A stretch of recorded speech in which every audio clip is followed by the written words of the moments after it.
విశాఖపట్నం సింహాచలం దేవస్థానానికి సంబంధించి చంద్రోత్సవంలో భాగంగా జరిగిన ఘటన ఉదంతం ఒక్కసారిగా అందరిని కలిచివేసింది. ఈ ఘటనకు సంబంధించి ప్రభుత్వం ఆగ్రహాన్ని వ్యక్తం చేసింది. కమిషన్ ఇక్కడ ఏర్పాటు చేయడం జరిగింది. ఆ కమిషన్ ప్రస్తుతం ఎంక్వైరీని ప్రారంభించింది. సింహాచలం ఘటనపై కమిషన్ రీవెరిఫికేషన్ కు ప్రతిపాదించింది. ప్రమాద స్థలిలో విచారణకు కమిషన్ రీవెరిఫికేషన్ కు దిగింది. అక్కడ ఈఓ సుబ్బారావు, ఈ శ్రీనివాసరాజులపై ప్రశ్నల వర్షం కురిపించింది. కమిషన్ ప్రశ్నలకు సమాధానం ఇవ్వలేకపోయారు ఇద్దరు. మాస్టర్ ప్లాన్ నిబంధనలకు విరుద్ధంగా ఎటువంటి అనుమతులు పొందకుండా గోడ నిర్మాణం జరిగిందా అన్న కోణంలో ప్రస్తుతం ఇన్వెస్టిగేషన్ జరుగుతోంది. మీరు చూస్తున్నారు, ఈ శ్రీనివాసరాజుకు సంబంధించి ప్రశ్నల వర్షం కురిపించడం జరుగుతోంది. ఈఓ సుబ్బారావు అలాగే ఈ శ్రీనివాసరాజు వాళ్ళిద్దరు అక్కడికి చేరుకున్నారు. ప్రస్తుతం కమిషన్ అక్కడికి వెళ్లి రీవెరిఫికేషన్ చేయడం జరుగుతోంది. అక్కడే ఉండి వాళ్ళని ప్రశ్నించడం జరుగుతోంది. నిబంధనలకు విరుద్ధంగా జరిగిందా లేకపోతే నిబంధనలకు అనుగుణంగా జరిగిందా?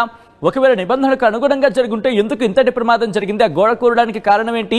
ఆ గోడ నిర్మాణంలో నాసిరకం ఏమైనా ఉపయోగించారా లేకపోతే